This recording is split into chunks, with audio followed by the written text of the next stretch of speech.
मोहम्मद शफी फागना।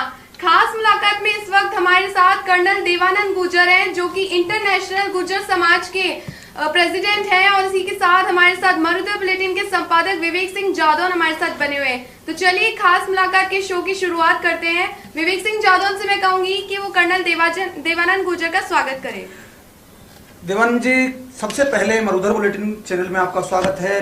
आज के देश में किसान एक बड़ा मुद्दा बना हुआ है, लेकिन उससे पहले हम कुछ सामाजिक बातें कर लें। देश भर में ही नहीं, संपूर्ण प्रदेश भर में ही नहीं, संपूर्ण देश भर में एक के बाद एक सियासत और राजनीति की कायापलट देखने को मिलती है। गुर्जर समाज की देश भर में क्या स्थिति है? आपने अनेकों ऐसे कार्यक्रम किए हैं जहां गुर्जर समाज को एक करने की काबिलियत शुरू की है। इतना ही नहीं, जो गुर्जर समाज कन्वर्टेड गुर्जर समाज हो गया है, उसे भी एक मंच पर लाने की आपने बड़ी काबिलियत की है। चाहे बात हम करें जम्मू कश्मीर की या फिर बात करें राजस्थान की, आपकी एक ये कायापलट रही है, बहुत अलग मुहिम पर रही है। जो गुर्जर समाज कन्वर्टेड गुर्जर समाज हो गया था, जो मुस्लिम समाज में बदल गया था, उसे भी आपने वापस गुर्जर समाज में खड़ा किया है। ये एक बड़ी काबिलियत रही है। किस तरह आपने उसको मैनेज किया, कैसे उनकी आप पहचान करते हैं, क्या क्या आपको खामियाजाओं का भुगतान भुगतना पड़ता है? जी, सबसे पहले तो मैं आपका बहुत बहुत धन्यवाद करना चाहूँगा कि आपने मुझे यहाँ आपके बीच में आने का मौका दिया और देश के नागरिकों से चर्चा करने के लिए आपने मौका दिया। बहुत धन्यवाद जी। और जैसा मरुधर आपके चैनल का नाम है, मैं आपको बता दूं कि ये मरुधर नाम से मेरा भी बहुत अहम रिश्ता है। जब 1996 के अंदर मैं कश्मीर में डिप्लोमेंटर के नाते, और सेना में क्या होता है, जब ऑपरेशंस में हम रहते हैं तो अपने नाम एक कोड नेम में दिया जाता है, तो मेरा नाम भी मरुधर हुआ करता था उस दौर में जब मैं मेजर था। तो ये एक मेरा बहुत आपसे आत्मीयता का रिश्ता है। धन्यवाद आपका। आपने सवाल किया, सबसे पहला जो मैं सवाल समझ पाया कि जो गुर्जर समाज है भारत देश में, जिसके लिए मैं जागरूकता का एक काम कर रहा हूँ, साहब बदलने का तो मैं काबिलियत नहीं समझता हूँ। और मैं यहाँ बताना चाहूँगा कि देश के अंदर करीब 15 करोड़ गुर्जर समाज के लोग रहते हैं, और विभिन्न कारणों से एक बड़ी सबसे अच्छी बात इस समाज में ऐसी है कि इनका धर्म और इनका जो सोच है वो राष्ट्र धर्म से बड़े प्रेरित लोग हैं। और इसमें हमारे मुसलमान भाई भी बहुत हैं, हिंदू भी बहुत हैं, सिख भी बहुत हैं, इवन क्रिश्चियंस भी हैं इसके अंदर। अब सवाल आपने किया कि इनको एक पटल पे लाने का, जागरूकता का मैंने काम किया। देखिए, मैं वैसे एक सैनिक हूँ और मैं आपसे आपके चैनल के ऊपर मैं स्वीकार करूँगा कि मुझे तो बहुत वर्षों तक ये भी नहीं पता था कि मैं गुर्जर हूँ, क्योंकि मेरी शुरू की शिक्षा सैनिक स्कूल में हुई, उसके बाद सेना में चला गया, तो जाति का मुझे कोई खास इतना इल्म नहीं था।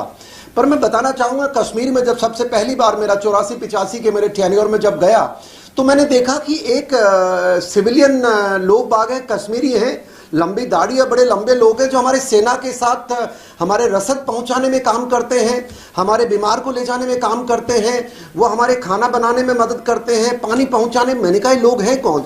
तो पता लगा कि इनको गुर्जर समुदाय से जोड़ के देखते हैं, पर वो इस्लाम धर्म के। शुरुआत वहां से होती है, और आखिर के अंदर जब मैं रिटायर हुआ, मैं सेना से सेवानिवृत्त हुआ, तो मैंने कहा देखिए, अगर कश्मीर के अंदर मेरा बहुत लंबा समय रहा है जादौन साहब, मैं करीब वहां पर मेरे 35 वर्ष के कार्यकाल में 15 वर्ष फिजिकल सर्विस मेरी कश्मीर में रही है। 84, 85, 86, 91, 92 में उड़ी के अंदर था, 96, 98 कुपवाड़ा में था, 2001 से लेके 2005 तक मैं मेंढर और राजौरी एरिया में सीओ रहा करता था, और 2013 से लेके 17 तक रामबन और बनिहाल के इलाके में। तो बहुत लंबा मेरा कार्यकाल रहा है। तो मैंने तय किया कि देखिए, सेना बहुत अच्छा काम, उन पे गौरव करता है। मैं देश का भी नमन करना चाहूंगा, धन्यवाद। आप हम पे इतना प्यार करते हैं। पर मैं आपको एक बात बता दूं, कश्मीर के अंदर सेना से अगर कंधे से कंधा लगा करके किसी ने लड़ाई लड़ी है, तो ये कोई भी सैनिक से पूछ लीजिए, उन बॉर्डर एरिया में उन गुर्जरों का बड़ा हाथ रहा है, और उनकी समस्याएं बहुत रही। इसलिए मैंने प्रयास किया। आप सबको पता है कश्मीर के अंदर किस प्रकार की स्थिति थी, और ये जो सेना के साथ अगर आप कोई टाइट हिल काका ऑपरेशन, ये दुनिया में एक अकेला ऐसा 2002 के अंदर ऑपरेशन किया गया था, जहां सेना ने पूरे ऑफिशियल तौर पे लोकल इलाके के गुर्जर 70 वर्ष तक साथ दिया। तो ये गुर्जर और ये मुसलमान लोगों, जो गुर्जर लोग थे, इन्होंने दिया। और अगर आपको ध्यान हो, 370 जिस दिन हटता है, 6 अगस्त के दिन, पहले दिन अगर कोई तिरंगा लेके खड़ा हुआ था, of course they are all Muslims, there is no doubt about it, वो सिर्फ गुर्जर। कैसे बने ये गुर्जर से मुसलमान? कैसे बने गुर्जर से मुसलमान? एक बड़ा प्रश्नवाचक चिन्ह आपने खड़ा कर दिया है कि वो इस्लामिक धर्म अपना चुके थे, दाढ़ी मूंछ, उस समय ये मुसलमान थे, लेकिन उससे पूर्व में गुर्जर थे। गुर्जर से मुसलमान में कन्वर्ट होना कौन सा एक इनका प्रेम? मैं आपको बता दूं साहब, देखिए, गुर्जर गुजर न हिंदू होता है न मुसलमान होता है, गुजर देशभक्त होता है, गुजर गुजर होता है। आस्था का विषय अलग अलग हो सकता है, कैसे बने क्यों बने ये मैं एक सैनिक होने के नाते मुझे शोभा नहीं देता है। मैं अपने आप को गुजर मानता हूं और ये देशभक्त कौम है, हमारे लिए सबसे सर्वोपरि है। लेकिन आज आपने जो कार्यकारिणी का विस्तार कर रहे हैं जम्मू कश्मीर में, मैंने आपके कई पोस्टरों में देखा है, वही दाढ़ी मूंछ का बिल्कुल चेहरा आज भी दिखाई दे रहा है और उनका नाम भी आज कहीं ना कहीं मुस्लिम नाम से मैच करता हुआ है। इंटरनेशनल गुजर महासभा के वो पदाधिकारी। बिल्कुल साहब, मैं आपको बता दूं, देखिए इंटरनेशनल गुजर महासभा के मेरे जितने कश्मीर के अंदर देशवासियों को बता दूं कि एक भी हिंदू गुजर नहीं है। वहां करीब 25 लाख गुजर रहते हैं, 15 लाख गुजर घुमंतु हैं और 10 लाख सेटल्ड गुजर्स हैं। हिमाचल में आइए, वहां भी ये 50-50% है हिंदू और मुसलमान। उत्तराखंड में जाइए, वहां भी करीब 4.5 लाख मुसलमान गुजर हैं। यूपी में जाइए, वहां भी बड़ी तादाद है।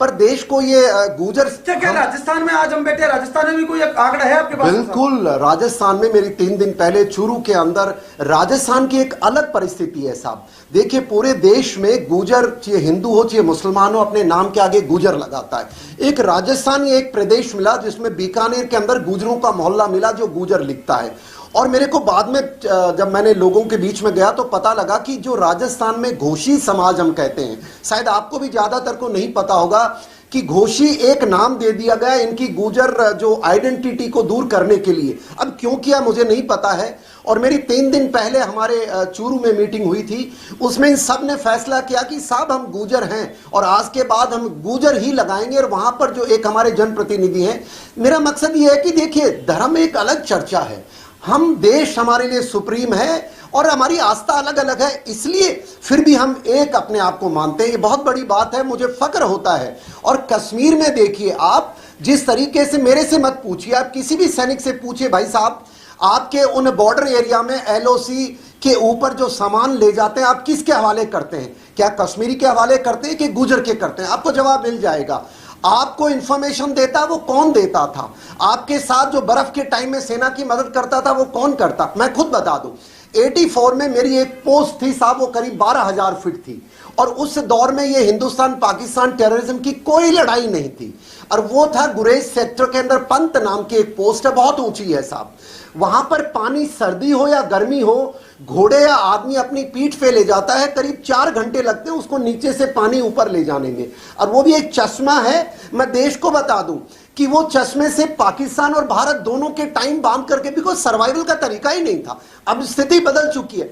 तो वो जो पानी, वो जो खाना, वो जो राशन, जो केरोसिन तेल, ये गुजर ही ले जाते थे। मुझे फक्र है ये कहने में, और मुझे इससे बड़ी खुशी साहब आप जैसे चैनल्स की है जो आज देश में मेरी बात को रखवाने में मेरी मदद की आपने, कि वो देशभक्त लोग थे। मैं तो ये मानता हूं 370 हटाए पॉलिटिकल डिसीजन था, पर गुजर कौम के लिए सबसे बड़ी बात क्या थी कि देखिए साहब कश्मीर में गुजर ST में आते थे। भलाओ चंद्रशेखर साहब का 1991 में जब उन्होंने ST आरक्षण दिया, उसके बाद इनको आज तक ST का आरक्षण नहीं मिलता था साहब।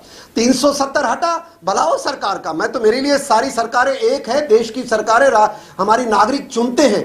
उन्होंने अभी ST एक्ट लागू किया, हमारा फॉरेस्ट एक्ट था जिसके 2006 के तहत हमको राइट्स थे, पर कश्मीर में वो राइट्स नहीं थे।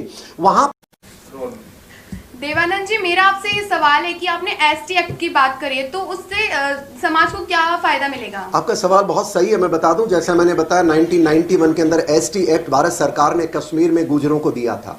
370 की आड़ में वो लागू नहीं किया गया, जिसको अभी पिछले वर्ष 5 अगस्त 2019 को सरकार ने लागू किया है। और जिसके कारण पहली बार कश्मीर में जो चुनाव हुए हैं, उन चुनावों में ST सीट आरक्षण करने के कारण, जहां पहले 2 से 3 DDC या 2 से 3 MLA होते थे, पहली बार 39 DDC विजयी होकर के आए हैं। और इसमें सबसे बड़ी बात यह कि 15 हमारी महिलाएं, बच्चियां आई हैं, और अराउंड 39 में से 32 वो लोग हैं जो पहली बार 25 से 30 साल की आयु के आए हैं। तो ये एक बहुत बड़ा बदलाव है, जिसके लिए देश और हमारा समाज सदैव आप सबका आभारी रहेगा कि आपने हकूक दिए।